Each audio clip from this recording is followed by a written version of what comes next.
This material is made available to you by or on behalf of the University of Melbourne under Section 113P of the Copyright Act 1968. It may be subject to copyright. For more information, visit the University Copyright website.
Hello.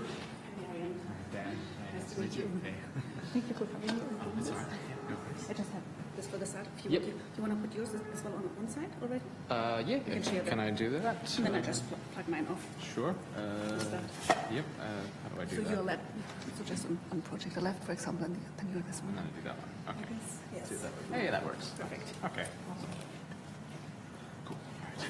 Probably just gonna quickly refresh this one and then. You want to have some pizza or something? Yes.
so. Yeah, I think it's all good. So I'll just put it on both projector screens when I start. Yeah. And that should be about it. The one thing, actually, this is an odd question, but is there like even just a clip or a piece of tape or something I might be able to use for this one? Should be a clip, but If not, then it's fine. I'll just a bit of tape out there for I'll you. use these. If not, it's fine. Yeah. There is no clip. Yeah. I was thinking like I could like wrap it around myself or something, but yeah, I don't know. No, I don't know what's happening here yet.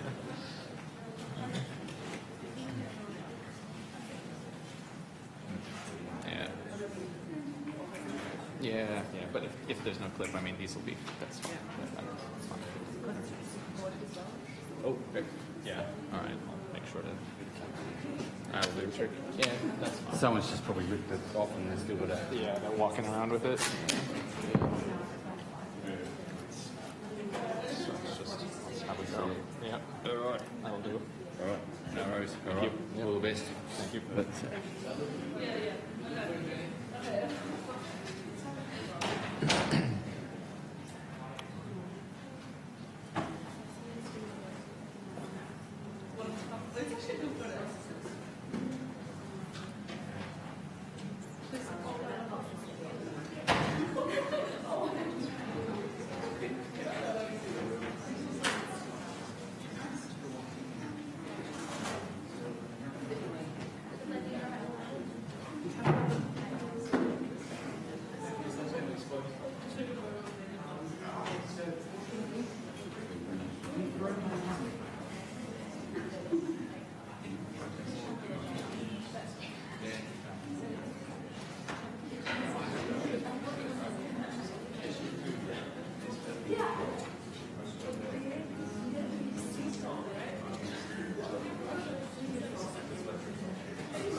Yeah.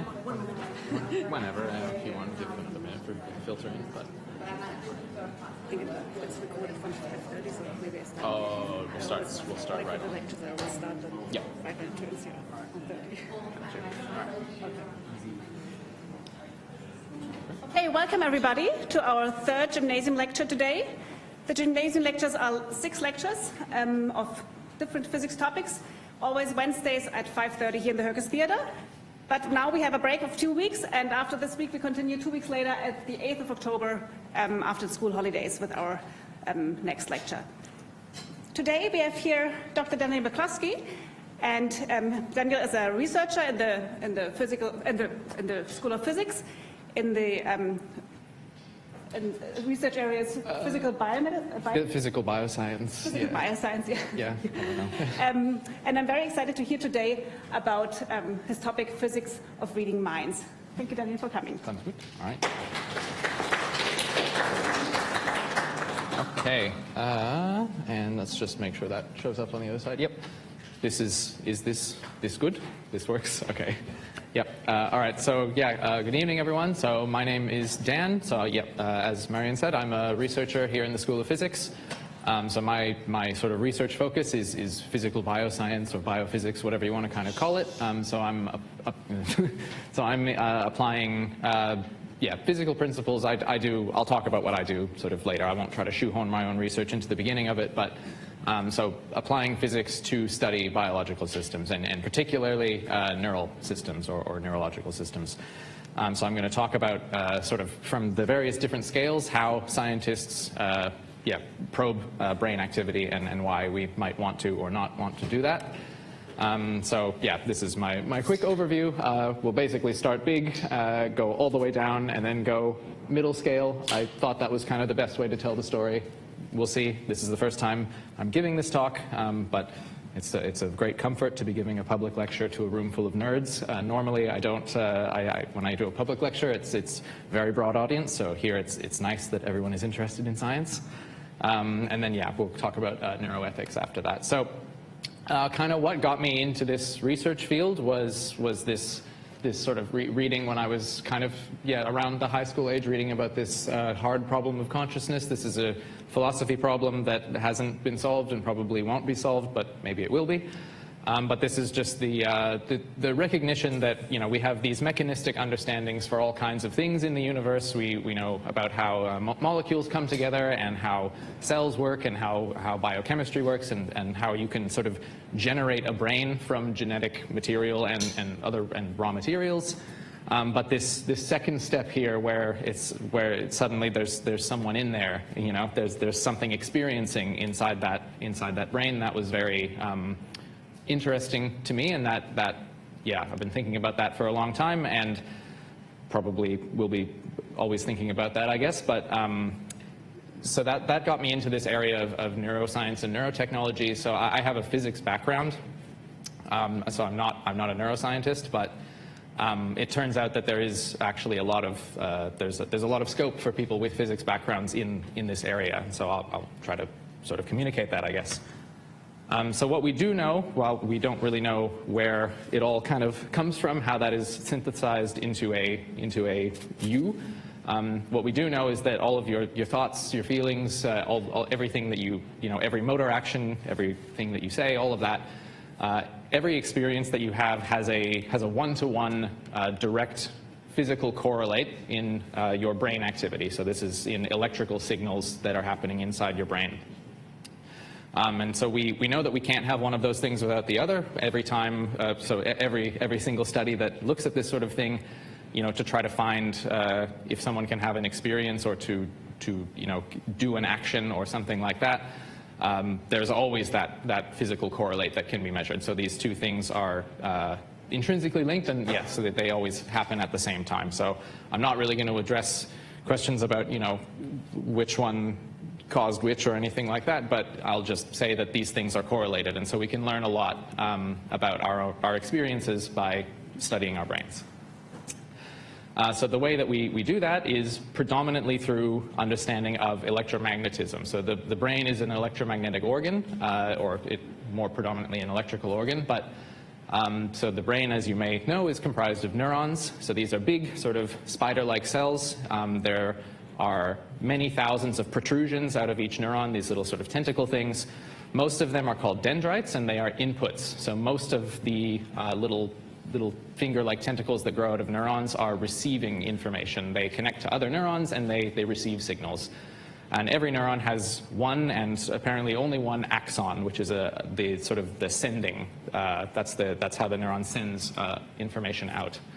And but like one axon can connect to many, many thousands of dendrites from different neighboring neurons and all of that sort of thing. So you have about 86 billion of these in your brain, and sort of on the order of hundreds of trillions of those connection points, which are called synapses. So it's the teeny little electrical jolts in that network that constitute the physical correlates to your conscious experience of reality.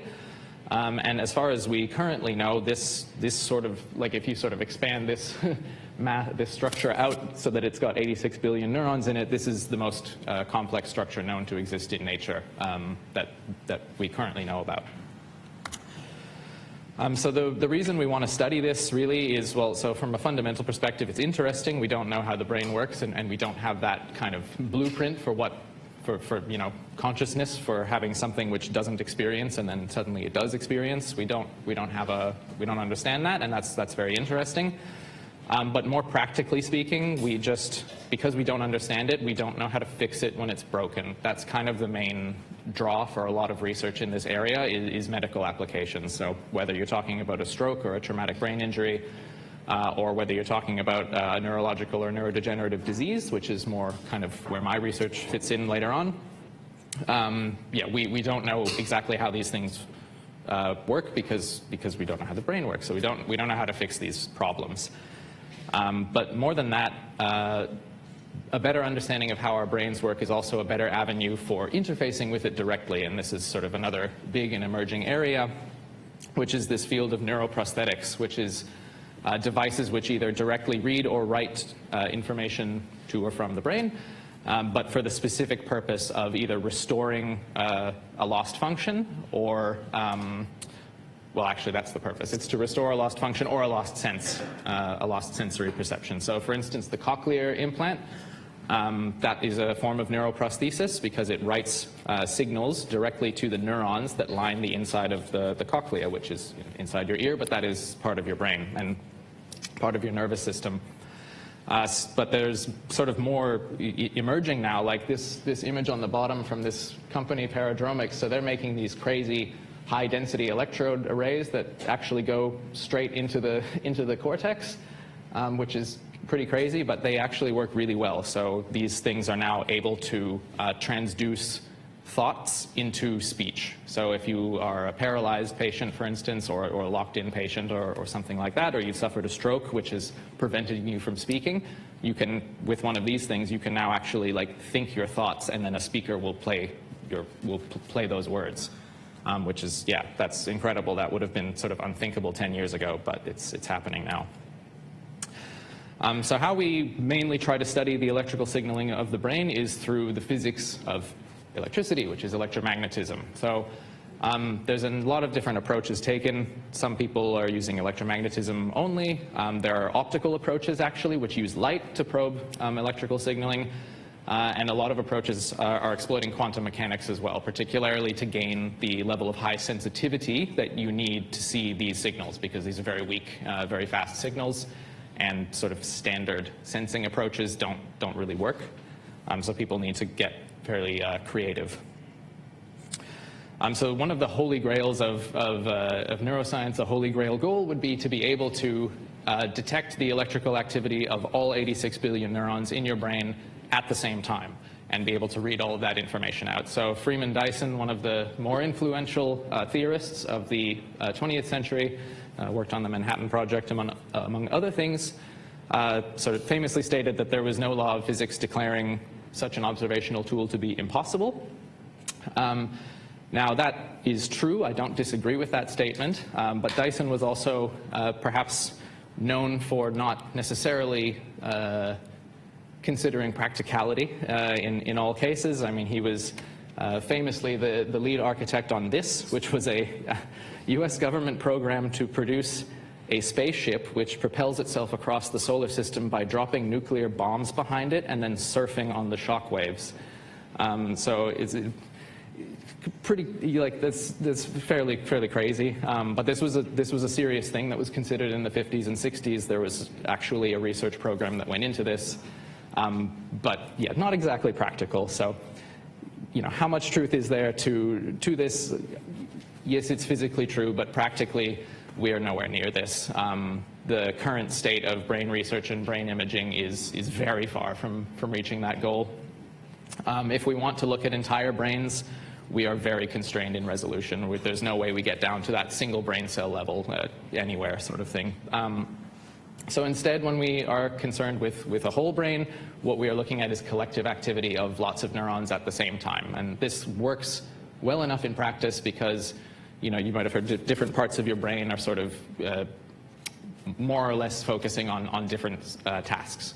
So you can learn a lot about what you're thinking and feeling and doing, et cetera, and how that might be broken, for instance, in the case of an injury or something like that, by looking at collective neural activity. So a single neuron is producing a signal that is too fast and too weak to be detected. It's sort of a whisper, but a lot of neurons all together, it's a shout, so you can see it. So there's a number of ways that this is approached. So this one isn't very physicsy, but I think I should cover like all of them just so that it's sort of laying all the groundwork. So one of the more successful techniques is called electroencephalography, or EEG. And so the way this works is this is mainly an electrical engineering kind of application where you lay a bunch of little very highly sensitive electrodes on the scalp, or on the hair. Actually, I think these things work through hair as well, so that's good, I suppose. And these just record the small electric fields produced by collective neural activity from the neurons on the surface of your brain. The signals are very low resolution in the sense that, again, this idea of getting single cell resolution from a technique like this, there's no way it can happen. And the reason actually is because of something that physicists call the inverse square law, which you may have learned about, I'm not sure. But this essentially is just, the inverse square law is a consequence of the fact that we live in 3 dimensions. And so if you have something that emits like a point source, let's say a little pulse of an electric field, that radiates out in all directions. And so as you get further and further away from the source, the sort of total strength of that field will drop off as the square of the distance. And that's just a consequence of the fact that it's a sphere getting bigger in 3 dimensions. So to get better signals than EEG systems, we can take those electrodes and put them closer to the source of the currents or of the charges, so we can get them closer to the brain. And this is a technique called ECOG, or electrocorticography. And again, this is kind of electrical engineering, not super physicsy here. But it's very much I call this like the sledgehammer approach to neural recording, because it's just sort of saying, this problem is too difficult, we put it in the too hard basket, let's just put the electrodes directly on the skull instead of trying to be fancy and do things outside of the patient. So this actually gets used a lot in stroke rehab, as it turns out, these sorts of devices, because you can also, besides recording from the brain, you can also stimulate the brain locally. And that can help in recovery from injury and things like that. But again, you see the signals that you get are these sort of like, this is where this idea of brain waves comes from. It's as lots of neurons sort of have activity collectively and then sort of stop and then start again and then stop and then start again, you get these sort of waves of voltage, and that's where this concept of brain wave comes from. But yes, we can definitely be much more invasive than ECOG. And so when you really, really need high quality data, for instance, when you need to start looking at the activity of single neurons, that's when these more invasive brain implants come into play. So this is, I don't know if you've heard of this like Neuralink thing, this company out of the States, Elon Musk company thing, I don't know. That's sort of like one of the more well-known examples of a direct brain implant thing that's happening at the moment. But really the gold standard for a very long time, and still something that is widely employed, is this BlackRock Systems, it's called a Utah array actually, I guess because that's where they made it, I don't know. But this was developed in the 1970s actually, and it's been very successful, and still going strong as it turns out. But you can see, like, you'd have to be you have to be in a pretty bad way to want to get one of these things implanted, because those spikes, like the scale bar there, it's like you're sticking some 2 millimeters into your brain. So like, there's no way you're not doing a lot of damage during the implant process. So it balancing when that's medically necessary or justifiable versus when it's not is quite important. But the data quality you can get from this is crazy, because you can have someone with one of these implants, he can actually thought control that robotic arm very dexterously to move it around. So if you're sort of very motor impaired, this can actually be quite helpful. But I think going forward, we want to try to always, minimize the amount of damage we do to people's brains. So there's a lot of work underway to try to make these direct brain-machine interfaces less invasive. Just to give an example, so there's a Melbourne company, Synchron, which is developing this vascular, they call it a stentrode array. And the idea there is that this is like a little sort of foldy, springy thing that goes into a blood vessel, so kind of like the same idea as an arterial stent that is used in heart surgeries. But the idea there is you put it into a blood vessel inside your sort of skull, near your brain, and it's covered with electrodes, sort of the same idea as the BlackRock systems. It's actually kind of closer to an ECOG system. But that can actually measure electric fields from the neurons that are in the close proximity to that blood vessel.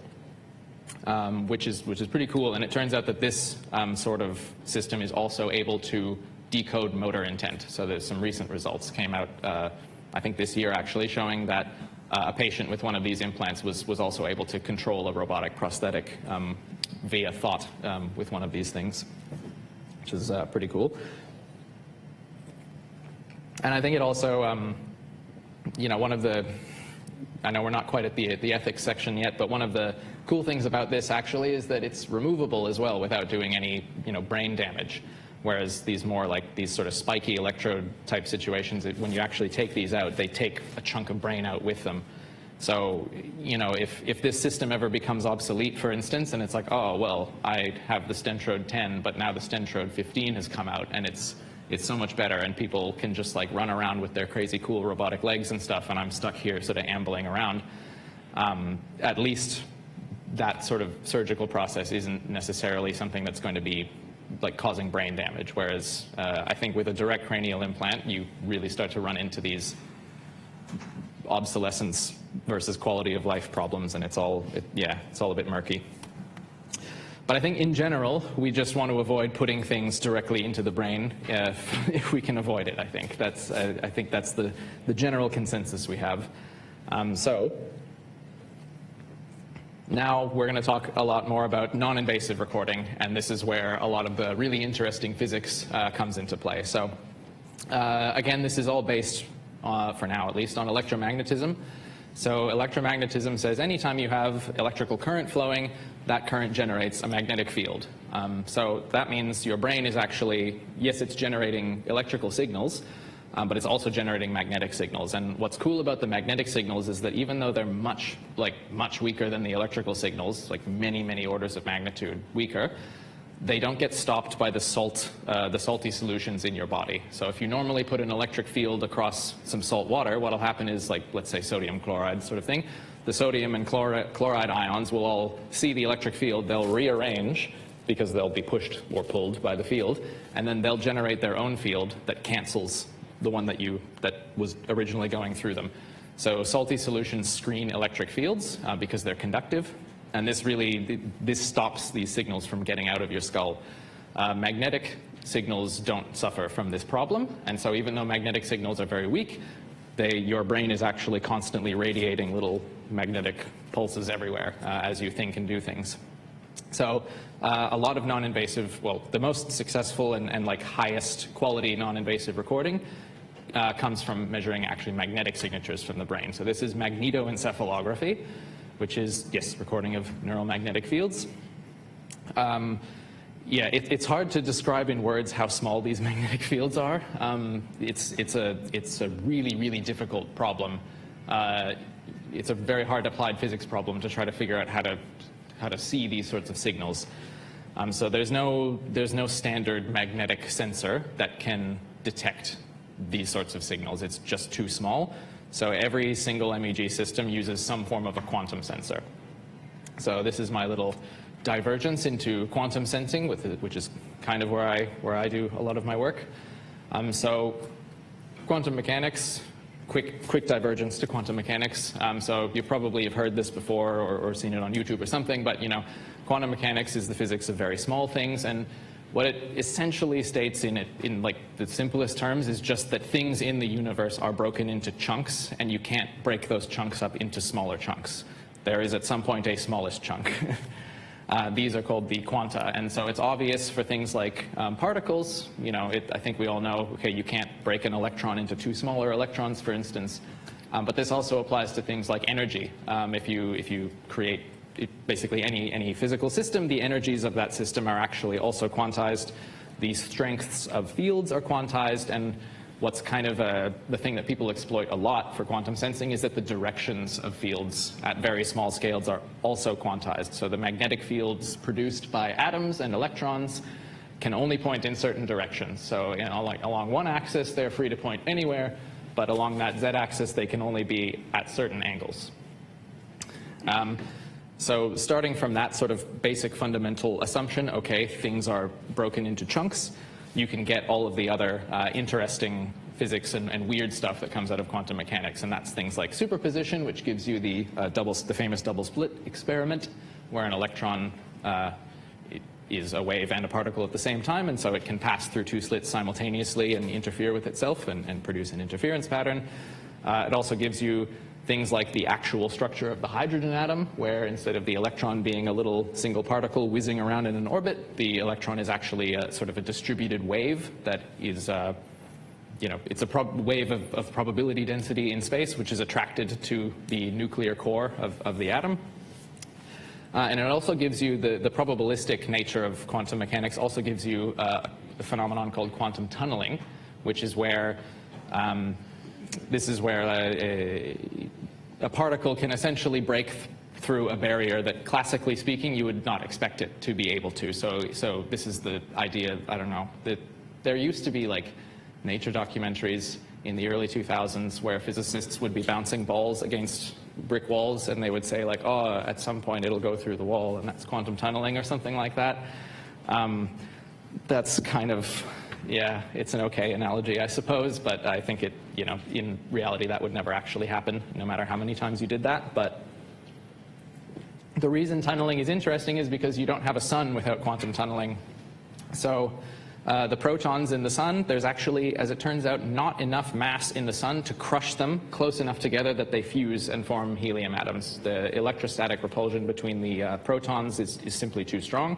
But as long as they get close enough, quantum mechanics says that there's this probability that they'll tunnel past that energy barrier, which is the electric field of the other proton, and get close enough to then fuse. And so it happens often enough that we, thankfully, have a sun. So a quantum sensor is a system which exploits these quantum effects in order to, obviously, sense something about the environment. So some of them, so a magnetic resonance imaging scanner, or an MRI, that is a quantum sensor. It's a form of quantum technology. What it does is it creates a superposition of the hydrogen atoms in your body, mostly in your water molecules. And it is creating a superposition between the magnetic direction up and magnetic direction down of the proton cores of those hydrogen atoms. Oh, actually, no, it's the electrons. Doesn't matter. Point is, it creates a superposition. So what it does is set those hydrogens up so that they are simultaneously magnetically pointing up and down at the same time, and then measures how long it takes for that system to collapse back to it just being one or the other, up or down. And so what that actually, like what it looks like in practice is one of these sort of oscillations you can see, where like closer towards closer towards the left direction, that is like a very high quality superposition, and then over time, as the amplitude of that signal you're measuring, don't worry about what it is, but as that decays, what that is actually saying is that those hydrogen atoms are becoming less and less like a superposition and more like just magnetic up or magnetic down. And the speed at which that happens tells you about the local environment that those atoms are sitting in, and that is how you can reconstruct an image of the other chemicals and tissues in your body. So this is kind of the opposite idea to a quantum computer, where you want that superposition to last for as long as possible. Quantum sensors, we live in the easier world, where we're not trying to maintain superpositions forever. All we are trying to do is maintain them long enough that they can interact with their environment on a time scale that we can see. That's all we're sort of interested in. So MEG systems are also quantum sensors, and they're based on a slightly different phenomenon, but they use a device called a superconducting quantum interference device, or a SQUID. And so this is a pretty cool system. I struggled for a while to think about the best way to explain how this works, but I think the best way that I can explain this is it's actually very similar to the double slit experiment. So in the double slit experiment, which I'm going to go back, an electron, which is both a particle and a wave, can pass through two slits in a wall at the same time and form an interference pattern on a screen. But electrons actually are, they're affected by magnetic fields. So if you put an electron in a magnetic field and it flies through the magnetic field, it will bend. It will preferentially go one direction or the other. And so what happens in a SQUID, or a superconducting quantum interference device, is you use a superconductor cooled down to a very, very low temperature, and you flow a current through this system where you've got a superconducting wire, and then you branch it into a little ring, and then you put a couple of little resistors in the middle.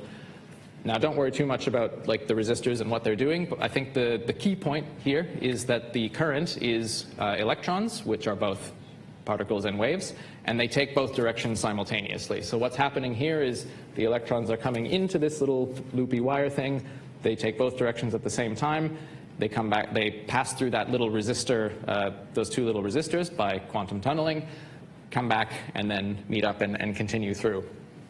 And what the way this is actually working is through an interference pattern. But instead of that interference pattern being something that you see on a screen where the electrons interfere with each other and create these waves, you see the interference pattern in the voltage across those resistors as a function of the magnetic field that you put through the ring.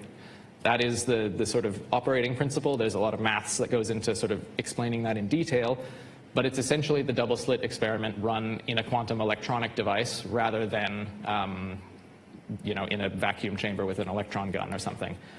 And then in practice, they don't really look like just a ring. People sort of have engineered these to be much more sensitive, and they sort of have this weird shape. I don't really know. That's what it looks like. The point is, these are the most sensitive magnetometers in the world. So SQUID magnetometers are currently, they were invented in the 50s, I think, and they are still the most sensitive magnetometer that we can build as a civilization. We can't do better than this yet. The problem is they use superconductors, which means they need to be cooled to extremely cold temperatures, so minus 270 degrees Celsius. So they're immersed in a bath of liquid helium in order to achieve that temperature. And now you're maybe starting to see that there's like a practicality problem here. So you've got all these little superconducting loops making these sensors. You have them in a bath of liquid helium, and now you need to get them close to a person's head, which is at 37 degrees Celsius, presumably. Something's gone horribly wrong if it's not. And so that makes these systems not portable and catastrophically expensive. So people really, really want to find a better way to do this, or a more scalable way to do this, because MEG gives you some amazing data. It allows doctors to localize exactly where epileptic seizures originate from in the brain, which means they can be precisely targeted for surgical removal. So it's actually life-saving technology for people, because every epileptic seizure is doing irreversible brain damage. So people would love to be able to scale this and use it in more settings than just one or two in a country kind of thing. So there's a lot of work going into trying to make portable MEG. This is one of the sort of bigger global global pushes in brain science or brain sensing at the moment, is to try to realize this. So this is a portable MEG. So this is doing the same kind of measurement as the SQUID, but you can see the person doesn't have to sort of stick their head into this insulated giant liquid helium doer thing. They can sort of more or less freely move around. So these use a different type of quantum sensing technology called a vapor cell magnetometer. So same kind of idea as an MRI. So in this case, what you do is you have this little chamber filled with a gas, and the atoms in that gas also have a magnetic direction associated with them, so they can point up or they can point down. And it turns out that if you use the right kind of atoms, so usually alkali metal atoms, so like rubidium, for instance, it turns out that if you pass a laser through these atoms at the right frequency, you can magnetize them just with light, which is pretty interesting on its own. So you magnetize them with light, and then there's a little bit else that happens there, but you can set them up again into a superposition. And then an external magnetic field interacting with those atoms will change how quickly that superposition decays. So it'll change how the gas demagnetizes. And again, you can read this out with a laser. So all of this can essentially be done in a little optical cavity, and it doesn't require fancy wires or electronics or anything like that. It's all, you can have a laser, and you can just pump laser into all the different vapor cells through fiber optic cables. So you can do this at room temperature. And as far as I know, Professor Garrido here at UOM has the only vapor cell magnetometer system in Australia, actually. So that's used for neuroscience and psychology research. Now, it's a step. Vapor cell magnetometry is a step towards achieving this portable MEG system. But they're so sensitive, actually, that the Earth's magnetic field blinds them, so they don't really work outside of a magnetically shielded chamber. So it's still not, I wouldn't say that this is portable yet. So one of the ways that we can sort of reach portability is, instead of doing magnetic field sensing, we can do something which people call gradiometry, which is just a fancy way of saying, instead of measuring fields, let's measure the difference in the field between 2 points. Now, you can't do this with a vapor cell system because magnetic fields have a direction as well as a magnitude, and you need the direction in order to do gradiometry. So if you want to actually do this properly, you need a vector magnetometer. You need something which is sensitive both to the magnitude and direction of the magnetic field. So something my boss works on a lot. So my boss, Professor David Simpson here, we're trying to develop a MEG system which uses diamond as its quantum sensing substrate, essentially. So it turns out in diamond there are magnetic defects which can act very much like those rubidium atoms in a vapor cell, for instance. So they have a magnetic direction. It can point up or down. And it turns out that if you shine a laser on these diamonds, you can also polarize them. You can make them all point in the same direction. So immediately, all of the same tricks start to apply. And you could imagine, in principle, having this helmet where in each of these little sensor heads, there's a diamond crystal being excited by a laser. And the cool thing here is that it's vector sensitive. The diamond, unlike a gas floating around, the diamond is held rigidly in a crystal with a fixed orientation in space, so it cares about the direction of the magnetic field. Okay, so anyway, sorry, that was a long dive into quantum sensing. A lot of effort. That's a lot of work. So maybe, a lot of people have also realized this is a lot of effort, this is very expensive. Can we maybe just not use neural magnetic signals? So we say, okay, the neural electric signals don't really propagate out of the skull. The neural magnetic signals are very weak. Can we do something else? And so this is where, in applied physics, you get to be quite creative. And one of the creative ideas that's gone into trying to solve this problem is the realization that neurons are very energy hungry. Whenever a neuron fires an action potential, it has to pump all of these ions across its cell membrane and use a ton of energy. So energy biologically is ATP, and that creates oxygen demand to synthesize ATP. So more oxygen demand means, in principle, you would expect more active neurons to be having more of a blood flow to them, essentially, to nourish them. So this was the idea behind functional or magnetic resonance imaging, or fMRI. So in an fMRI system, you just do a regular MRI scan, but you sort of optimize it towards looking for teeny changes in volume over short periods of time. And it turns out that neural activity can actually change blood flow in your brain in less than a second. It's very rapid and it's constantly happening. So the blood vessels in your brain are constantly expanding and contracting. They're dilating and contracting all the time. The brain is super good at like energy partitioning or diverting energy where it's needed the most, and this is happening on a sub-second scale all the time. So this ends up being, as it turns out, this is the most successful and widespread non-invasive technique. fMRI it's cheaper than MEG. It's more expensive than something like an ECOG, but the quality of the data that you get from this, because you can see all the way into all the different parts of the brain, is really, really good.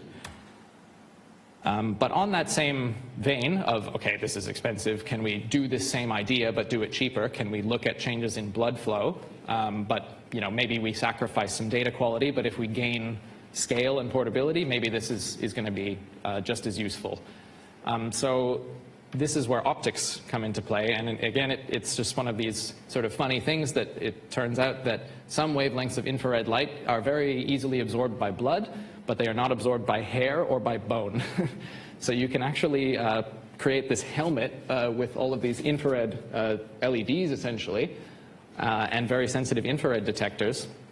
And what happens is you just shine infrared light into your brain. It sort of scatters around off of different molecules and cells and structures and things like that, and some of it comes back out and gets seen by the detector. And the more blood flow you have locally to that light source, the weaker the optical signal you detect is. And it turns out that even though you only see this very much, like you only see this on the surface of the brain, you can't get this light to go all the way into the deepest parts of your brain. But this turns out to work great, and it's like quite cheap. I mean, for this kind of device, this thing costs like $50,000 or something like that, which is like, yeah, it's expensive, but like it's cheap for this kind of thing, right? Like, and it works super well. Like I've seen people play Fortnite with this. Like it's bizarre. Like it's so cool that it works. Okay, so anyway, so we've talked a lot about whole brains. We're running out of time. I'm sure you're all getting very bored with me. So let's go down to single cells. So I don't want to linger on single cells because this is kind of already a solved problem, but I thought I should mention it anyway. So the thing that neuroscientists and physiologists are really interested in with single cells is the flow of current into and out of the cell membrane of a single cell. Now, this is now such a tiny, tiny signal. It's so weak and it's so fast that even like the best quantum sensors we have don't really they can't really sense this. But there's already a solution for this problem, thankfully. So the gold standard technology, which has taught us so much about how neurons actually work and was even awarded Nobel Prize in physiology, it exists and it's been around since kind of the 1960s. Is a pointy stick, actually. This is how people probe this stuff at really the smallest scales. So it's actually, people call it a patch clamp, but what it really is it's a teeny little glass pipette, a little glass tube, or a straw, actually. And what people do is they build these very sensitive, not sensitive, very stable. Yeah, they build very stable robots, and they use those robots to get this little electrode to push right into the membrane of the cell. And then what happens is, again, I said it's a tube kind of thing. It's hollow in the middle, this little piece of glass. And I've seen this done, and it's crazy. But the neuroscientists that do this, so they've got this teeny little glass pipette. It's something like 500 nanometers across, and then it's connected up to a little silicone tube. And then to get at the signals that are actually happening inside the cell, they just put it in their mouth and they just like do that. And then they're really good at it somehow, but they can break the cell membrane open just at the point where that little pipette is pushed into the membrane. And if you do this, what you've essentially done is taken the inside of the cell, the cytoplasm, and then whoop, it's now gone up into the pipette, and you have access to those electrical signals that the neuron is making. So this allows you to record the electrical spiking inside that cell with like exquisite detail. So this is still where the best data comes from as far as really studying like that very low level neural electrical activity. It's still all just kind of pointy stick at this point. But again, this doesn't really scale to, let's say, 100 or 1,000 neurons. If you really want to look at the electrical activity at the single cell scale, but across many, many cells.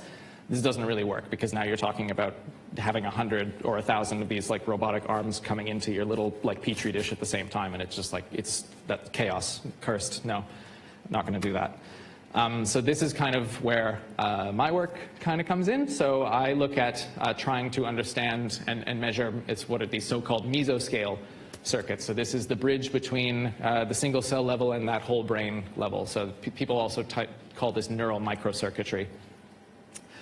So things like learning and memory and a lot of information processing and things like excitation, inhibition, homeostasis. This is sort of why you don't have a seizure or die every second kind of thing. All of this sort of stuff happens at this scale. So we're learning a lot about it, but this is technically a very hard problem. So this is kind of one of the new frontiers in neuroscience, is understanding these sorts of circuits and dynamics. And what we really want to do, or what I'm interested in, is exactly sort of what you see up here. I want to be able to take physical, biological neural network comprised of, I mean, this is a few tens of cells, but let's say 100 or 1,000 or 10,000 cells, and through measuring the function of that network to be able to abstract it into sort of a computational representation. And like what I'm interested in looking for is signatures of disease states in those computational representations, and that I would hope would provide a better way to test drugs. That's sort of where I'm eventually hoping to go with what I do. But what people do currently to study this stuff is what's called voltage imaging. There's really no other way or set of techniques that can probe this activity outside of techniques that image spatially electric potentials or voltages. So this one, I'll play again. Why is it not looping? Yeah. So this is a voltage image of a neuron firing. So this is the kind of data that modern voltage imaging techniques can produce. You can see they've got this incredibly high resolution where you can see every single dendrite, from this cell, every single little neuronal process. But again, the problem is, okay, so we want to be able to record at single cell resolutions or sub-cell resolutions, and we want to do this over thousands of cells, and we want to record super fast, so the action potentials are less than a millisecond long or on the order of a millisecond long, and we want to be able to record that for minutes or hours, and this is really, really hard now. This is getting very tricky. So the people, the way that this is currently done, by people, at the moment is either through really dense arrays of electrodes onto which you grow your network of neurons, or fluorescent proteins. Which is like we'll get to it, but fluorescent proteins. These are kind of your two approaches at the moment. So the problem with the electrode arrays, they work really, really well. They have this amazing temporal resolution. They can, and very, very high sensitivity. The issue is the spatial resolution. You can see, so that's an image of what's essentially the state of the art in multi-electrode array technology. And you can see it is not, like those electrodes are not sampling the neural network on its natural length scale. They're undersampling it. There are many, many neurons on one pad, and there are many different neuronal processes overlapping on one pad. So it's very difficult to try to say, okay, where is information going? It started, how can you follow information flow in this network? You're estimating at this point, you're guessing. And the reason you can't get these things any closer together, because you would think, well, just make them closer together, like, come on.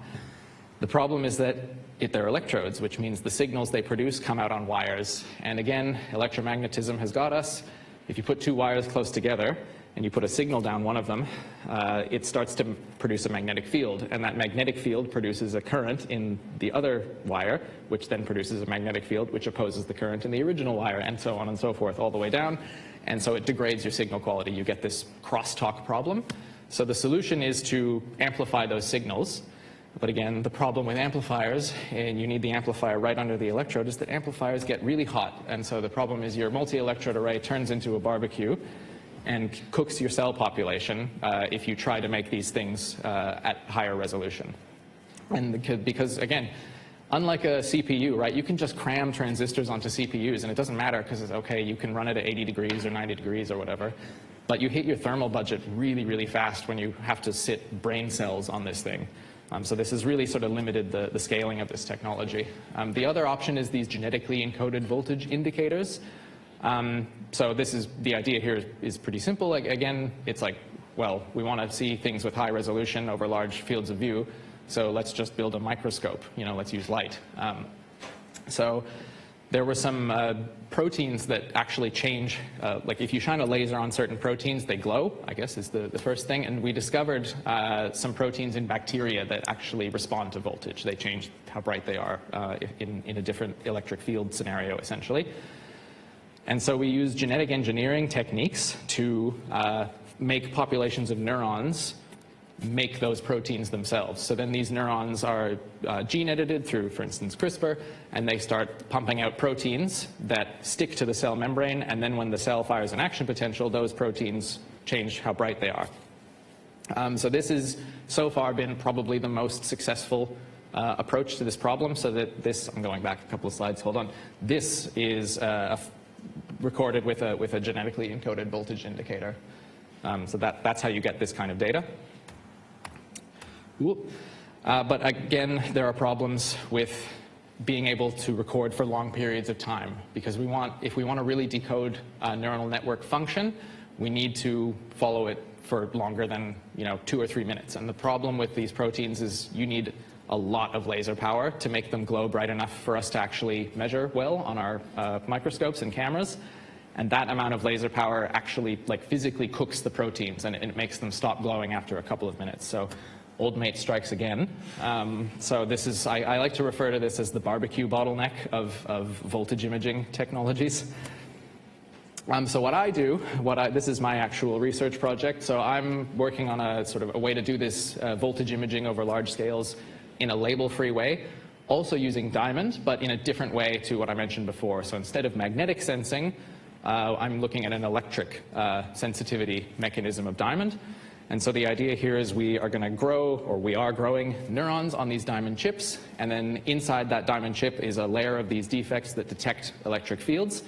And what's great about this is we can bounce the laser beam that we use to excite the defects off of the inside surface of the diamond. So we can actually use the diamond itself, because of its very high refractive index. We can use the surface of the diamond as a mirror, so we don't have to actually irradiate the cells with our laser while we're doing these measurements. So the hope here is that we'll be able to achieve label-free voltage imaging over large fields of view without cooking the cells, essentially, and be able to get that long time scale measurement. And we recently showed that this works. So I've been working on this for 8 years now, and this year we finally got this to work in a reasonable way. So we've managed the highest ever resolution recordings of action potentials from mammalian neurons without requiring any genetic modification or the use of a dye or anything like that. So this is sort of the hot off the presses data. Yeah, and those are some brain cells that we grew on our diamond chip up there. Turns out growing brain cells on diamond is also a really hard problem. But anyway. So for the last little bit of the talk, I just want to sort of go back to whole brain imaging stuff a little bit, and just kind of make you aware of some fun developments in that world. So I think these technologies are really powerful, and we should pursue them because it's worth it. If you can restore sight to a blind person with a retinal prosthesis, or if you can get someone who can't speak because of a stroke to be able to speak or walk again, I think it's worth it to develop that technology. But just some of the interesting things that are also happening in the field at the same time as the medical research, are trends towards consumer neurotechnology.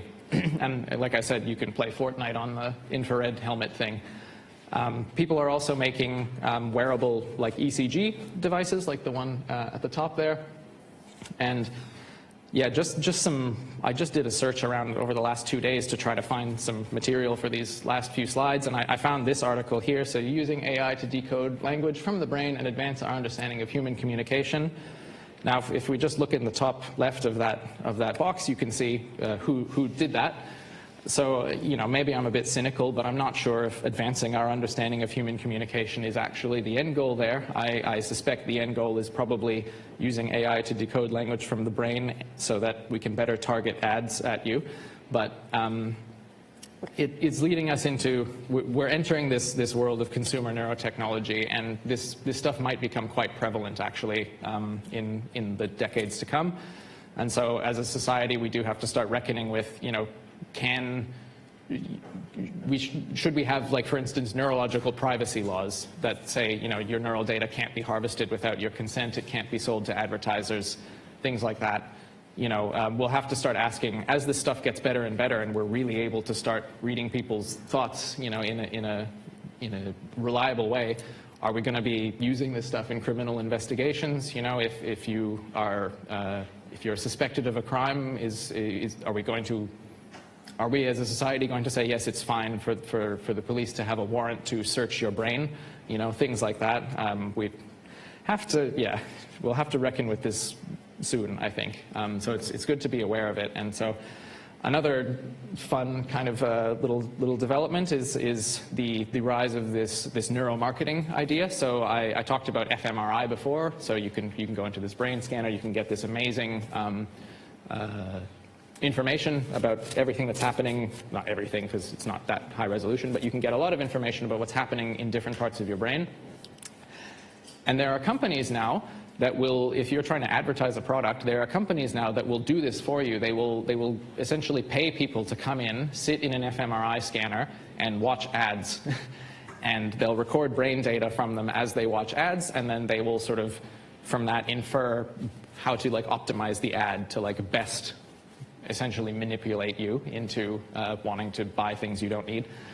So again, this is just, I'm not naming the exact company here, but some of the excerpts from the website were saying, you know, okay, fMRI captures both conscious and unconscious emotions and responses happening deep within the brain in order to predict consumer behavior.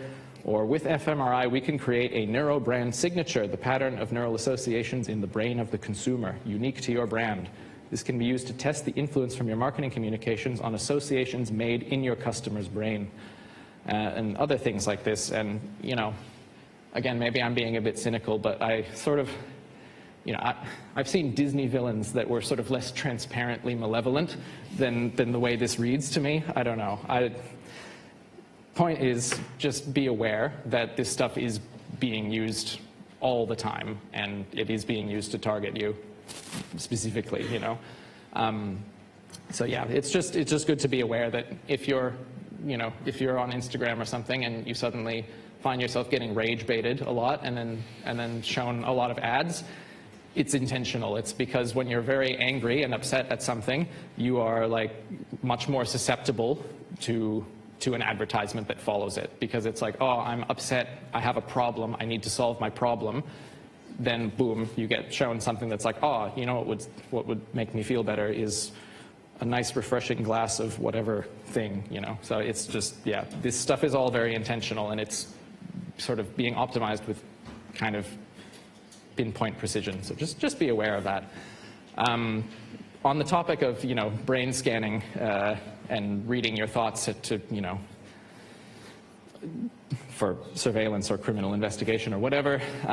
This is also getting a lot closer than you would think. So you can use fMRI. Again, like, if you look at that, like, you have 86 billion neurons in your brain, and when you look at that image, I don't know how many pixels that is, but it's like, you could count them, right? It's not 86 billion. It's like pretty low resolution data, but when you combine this stuff with sophisticated machine learning algorithms, you can actually get people, you can show people images and then take an fMRI scan of their visual cortex, which is at the back part of your brain, and it's getting really good at reconstructing what you're seeing. So, you know, so it's like if a person's looking at this and then you do the brain scan, it sort of thinks, okay, this is sort of what you're seeing. You know, it's not perfect yet, but it's getting pretty close. So just, yeah, again, it's, you know, not to be like too Black Mirror-y here, but, you know, just be aware. This stuff could also be quite helpful, right? So that's the other thing. This sort of, you could see how this could be applied for good or for ill. If you were to, for instance, you know, if you were to willingly, let's say, go in for a brain scan because, okay, you're a suspect in some criminal investigation, you know, if you want to willingly say, no, I didn't do it, scan my brain, you know, if that technology works really well, then that could be really good for reducing wrongful conviction, for instance, and getting rid of that sort of thing. But yeah, so maybe there's a case for it being okay if we're consenting to it. You know, this is something, I'm not a neuroethicist, I'm just sort of laying the groundwork here. But yeah, last little sort of scary thing is that, you know, even if we have neural privacy laws that say, okay, no, you can't just harvest someone's brain data and sell it to advertisers or whatever, like, no, can't do it. We don't want that to happen in our society. One of the other fun consequences of recent developments in machine learning algorithms, etc., is that your brain activity also, as it turns out, it correlates one-to-one essentially with things that are happening on the outside of your body that you can detect, mainly with infrared cameras. So the amount of skin flushing and the amount of small amounts of sweat and things that you produce, as well as your facial expressions and your heartbeat can be seen with an infrared camera very easily. All of these things can be combined together, and some recent, there has been some recent research work which has shown this one-to-one correlation where, okay, you do an fMRI study and you use that to train a machine learning system that watches you with an infrared camera and then can sort of infer your brain state just from an infrared camera measurement. And that's, yeah, so that's fun. Anyway, so so people might find loopholes and say, well, we're not actually harvesting your brain data, we're just looking at infrared measurements, etc. So we have to be careful about how we regulate things to make sure that people are staying in the spirit of what those regulations are supposed to protect. But anyways, so now that we're all scared and depressed, despite the risks, I think it is still worth it to be pursuing these sorts of technologies. And I guess the point I want to make, the whole point of the last sort of 10 slides was, you know, whatever sort of field you end up in, whether you're in physics or engineering or anything else, the things that you develop could be used to transform society. And so it's just important to be vigilant that someone doesn't use you to make the world into a place that you don't necessarily, yeah. Don't let people use you to make the world a worse place to be, essentially. And to end on the final bit of physics, I guess, is, you know, the second law of thermodynamics is that entropy or disorder in the universe always increases. This means that whether you're talking about, you know, society or whether you're talking about brain diseases, it's always easier to destroy than it is to create. So I would encourage you to take the path of greater resistance and, you know, fix things and yeah, that's it. Thanks.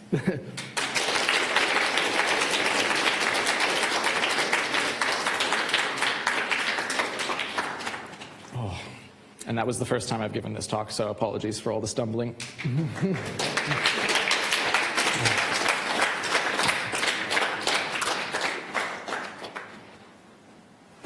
And happy to take any questions. Yeah.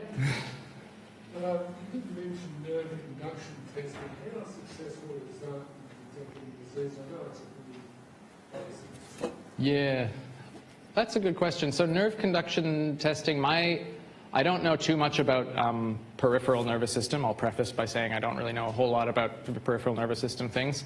I've had a nerve conduction test before, so I guess I've had experience with it. I thought that it was mainly used to assess whether there was an injury in the nerve, but I suppose if there's a degenerative or inflammatory condition associated there, that could be quite useful for detecting it. But I'm not an expert on that stuff, I guess. Yeah. It hurts. I don't know if you've ever had one, but yeah. Yeah.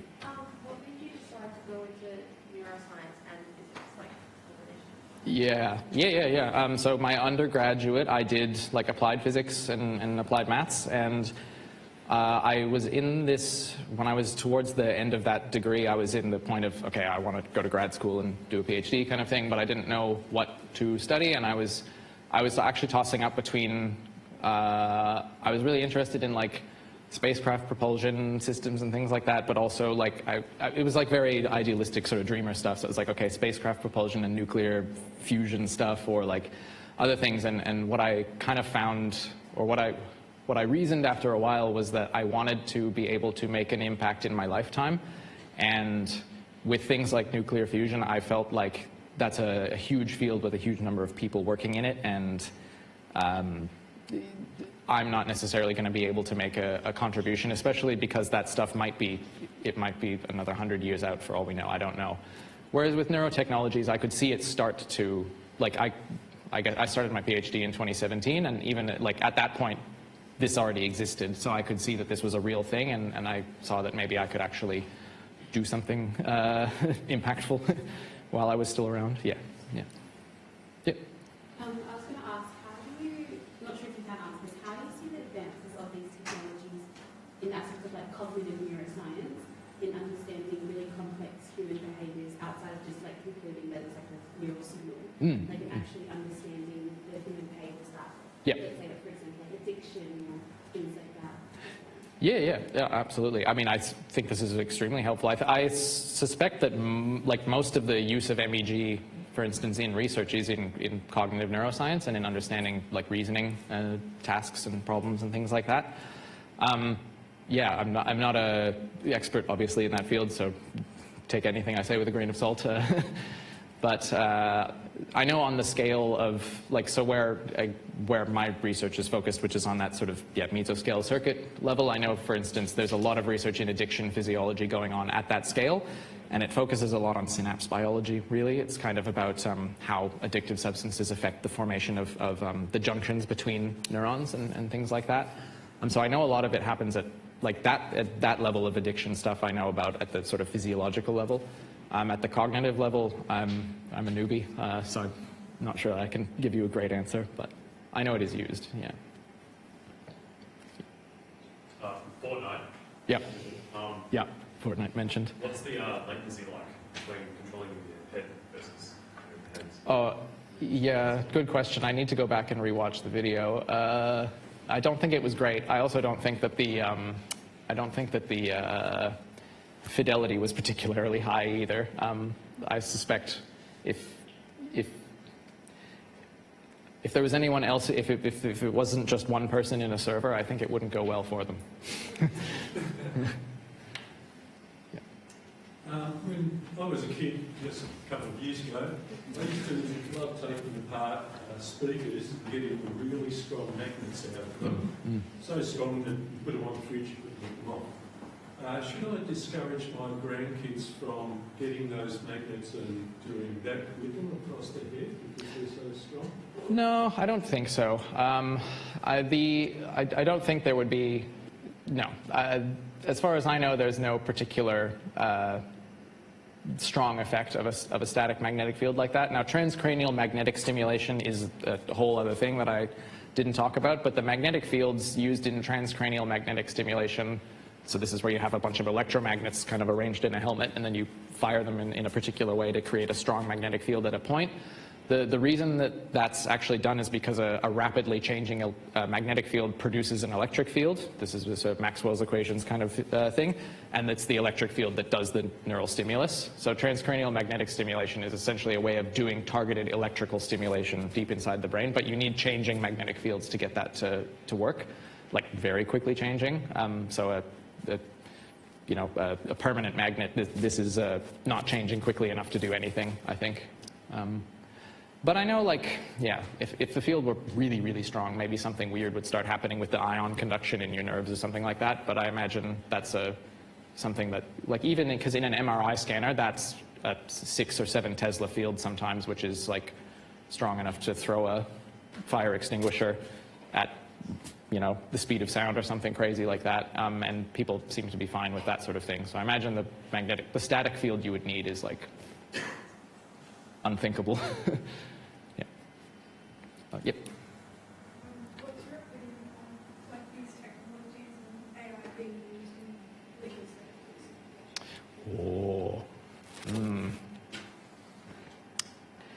Yeah. At the moment, horribly unreliable. Yeah. At the present time, I would say that even like there was the lie detector craze or something in the 80s and 90s, and it's like this turns out to just like not work at all. Like lie detector machines don't work. This stuff could work, but it's not there yet for sure. I think the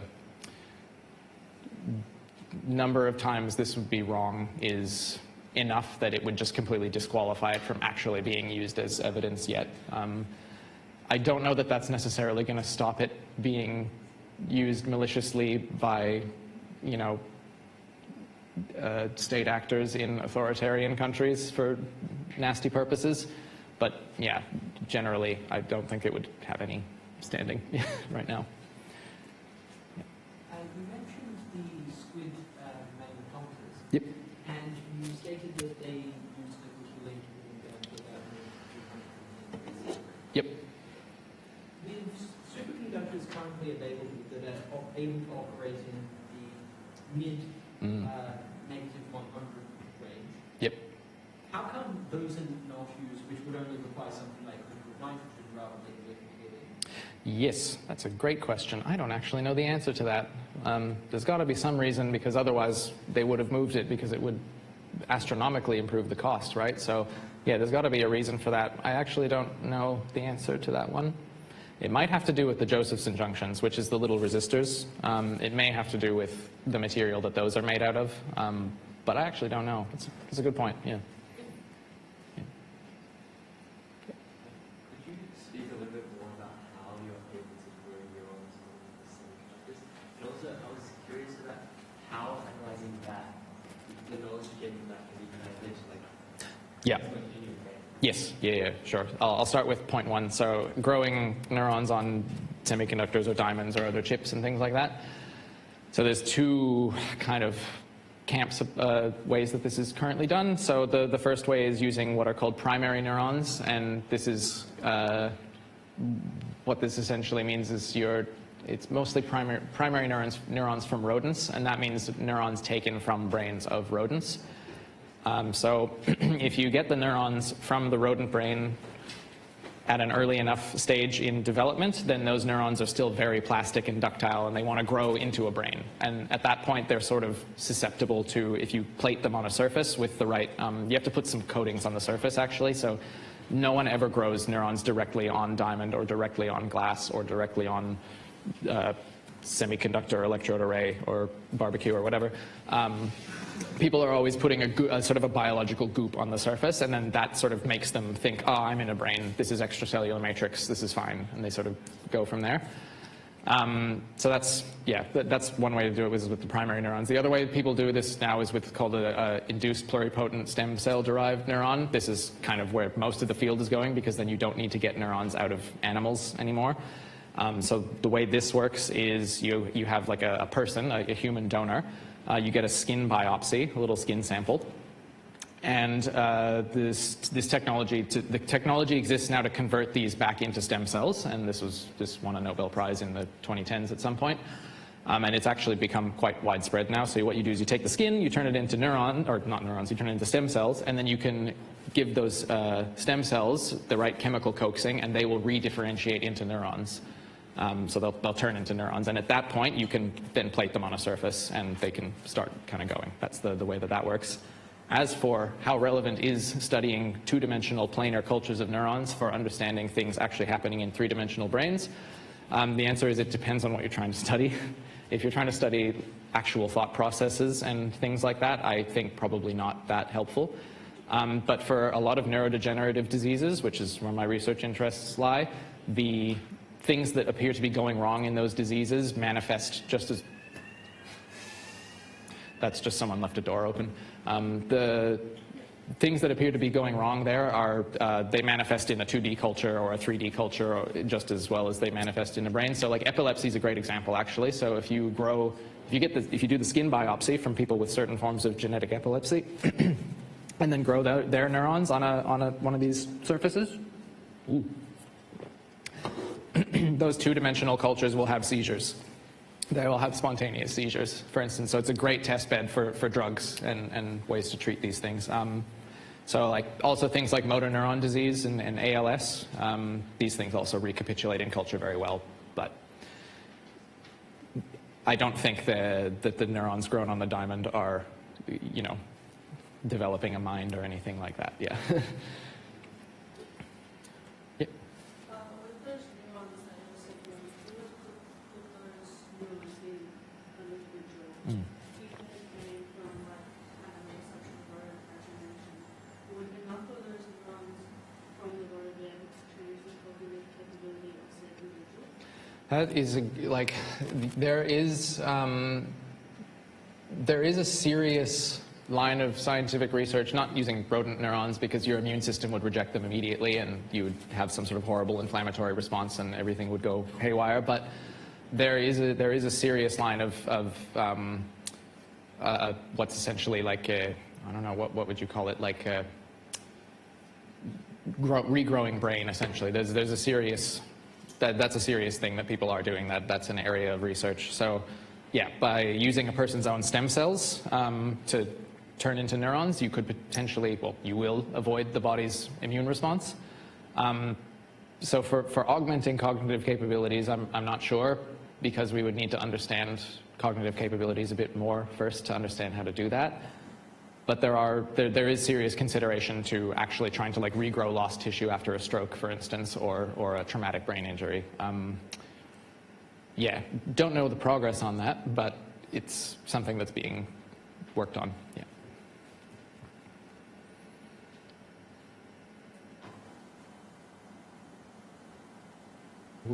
Très bon. Yeah. All right. Thanks everyone.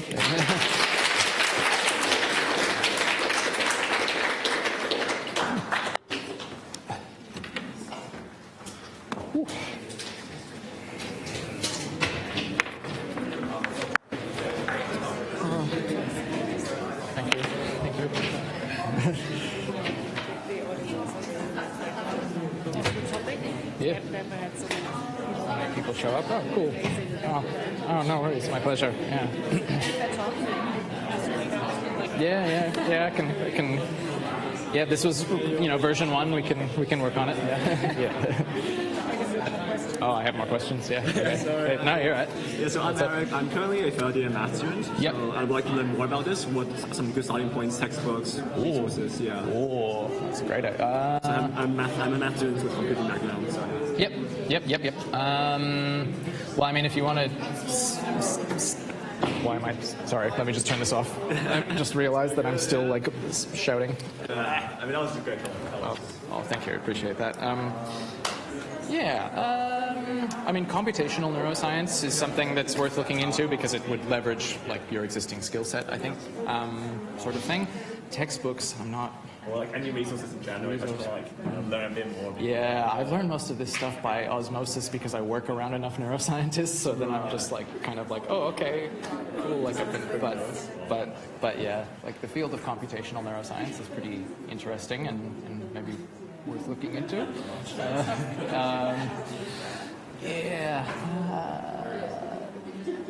Like you want fields, you feel like more like kind of materials? Yeah, I'm actually more of a semiconductor physicist. I've had to pick this stuff up kind of on the fly as I go. But I mean, I think that should give everyone hope. Like, you just once you get into a particular research project or field, you pick it up, you read papers, you sort of, because it's not like you have a technical background, right? So it's not like you're starting from square one on any of this stuff. But oh, I don't know. I want to give you a good answer, but I'm not sure off the top of my head. You're interested in like Yeah, I mean, there's someone at my uni that does it. I go to Swinburne. Yeah. I spoke to like the main guy in the math department, the owner, the head of the math department at Swinburne. He does computational neuroscience and he does epilepsy. Yeah. So, and he's like a local guy, but he's so talking to me like, oh my god, I can't believe you're interested in the same thing as me. It's really nice. Excellent. But like, how did you get this? Just like because like you were around your scientists. Yeah, so you were sorry. We're just gonna listen. Okay. All right. No, it's all good. Look. Yeah, because you have math and physics background, right? Yeah, math and physics background. But I decided to get into neurotechnology just again because I thought like, oh, this is a cool application where I can maybe make a near-term kind of impact. Look, I came here to do my PhD specifically because I'm from Canada originally. I came here to do my PhD because I heard that Melbourne University does a lot of like neurotech stuff. And so I ended up, my PhD started working on this like a retinal prosthesis project. I didn't really like it after a while, and so I found another supervisor and ended up sort of doing what I'm doing now and trying to do the measurements and stuff. But how did you get started with neuroscience? That was not economic. Yeah, true. I think I just found like some free online textbook thing, and I just read like just the real basics of it, because like I didn't do any bio in undergrad, so I just read like how does a neuron actually work, like how does a cell set up a resting membrane potential, like how do the ion pumps work, what is an action